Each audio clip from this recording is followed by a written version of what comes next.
పొదుపుకు కారణం.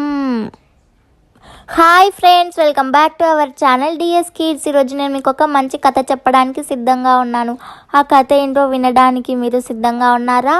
అయితే కథ మొదలు పెడుతున్న వినండి. అనగనగా పూర్వం సుబ్బయ్య అని ఒక ధనవంతుడు ఉండేవాడు ఒక ఊర్లో. అతను పొదుపరి కానీ పిసినారివాడు కాదు. ఇంకా ఇలా ఒకరోజు సుబ్బయ్య దగ్గరికి సూరయ్య అనే ఒక రైతు వస్తాడు. వచ్చి అతనితో ఇలా మాట్లాడతాడు. త్వరలో ఒక పెద్ద పండగ వస్తుంది, కాస్త 25 రూపాయలు చేబదులు ఇవ్వగలరా అని సుబ్బయ్యని సూరయ్య అడుగుతాడు. సుబ్బయ్య ఇస్తాడు. ఇంకా సూరయ్య చాలా ధన్యవాదాలు అని చెప్పి డబ్బు తీసుకొని తన ఇంటికి వెళ్తుంటాడు. పండగ మంచిగా చేసుకోవాలి, పెద్దగా చేసుకోవాలి అని. ఇంకా అలా వెళ్ళాక ఆ రోజు సాయంత్రం అతను ఒక బట్టల కొట్టుకి వెళ్తాడు. వెళ్ళి పండగ వస్తుంది కదా, తన భార్యకి చీర కొనుక్కుందామని, బాబు ఒక 25 రూపాయలలో చీరలు చూపి అని బట్టల కొట్టు అతన్ని అడుగుతాడు. ఇంకా సూరయ్య చీరలు చూస్తూ ఉంటాడు. అక్కడికి సుబ్బయ్య కూడా వస్తాడు.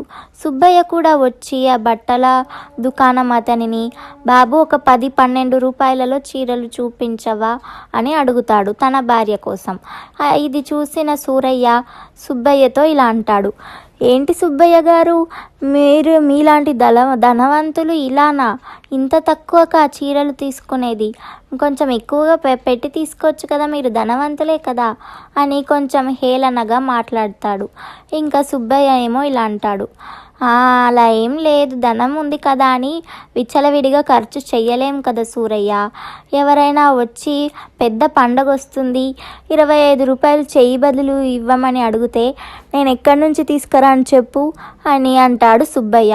ఇంకా సూరయ్యకి తను చేసిన తప్పు తెలుస్తుంది, తను ఎంత పెద్ద పొరపాటు చేశాడో అని కూడా తెలుస్తుంది. ఒకరిని ఎప్పుడూ అలా హేళనగా మాట్లాడొద్దు అని సూరయ్య తెలుసుకుంటాడు. అప్పటి నుంచి తను ఎవరిని అలా హేళనగా మాట్లాడడు. చూసారా ఫ్రెండ్స్, ఈ కథలో ఉన్న నీతి ఏమిటంటే, ఎప్పుడైనా మనం ఒకరి అలవాట్లని ఒకరిని చూసి హేళన చేయొద్దు, అది చాలా చెడ్డ పని. కాబట్టి ఎవరు చెయ్యకండి, ఎవరైనా చేస్తుంటే చేయొద్దని వాళ్ళని ఆపండి. ఓకేనా ఫ్రెండ్స్? ఈ స్టోరీ మీకు నచ్చితే లైక్ చేయండి, చాలామందికి వినిపించాలంటే షేర్ చేయండి. ఇంకా ఈ స్టోరీ గురించి ఏమైనా చెప్పాలంటే కింద ఉన్న కామెంట్ సెక్షన్లో చెప్పండి. ఇంకా మన ఛానల్ని సబ్స్క్రైబ్ చేయండి. సబ్స్క్రైబ్ చేసి పక్కనే ఉన్న బెల్ ఒత్తి ఆల్ ఒత్తండి. అలా బెల్ ఒత్తి ఆల్ ఒత్తితే నేనేమైనా వీడియోస్ చేస్తే మీకు నోటిఫికేషన్స్ వస్తాయి. ఓకేనా ఫ్రెండ్స్? ఇంకా ఏమైనా కొత్త స్టోరీస్ కావాలంటే కూడా చెప్పండి. ఇంకా ఏమన్నా షార్ట్స్లో కూడా ఏమన్నా కొత్తగా కావాలంటే కామెంట్స్లో పెట్టండి, నేను చేయడానికి ట్రై చేస్తాను. ఓకేనా friends? Bye, see you next week. ఇంకొక కొత్త మంచి స్టోరీతో నేను మీ ముందుకు వస్తా. నేను మీ బుద్ధుడిని.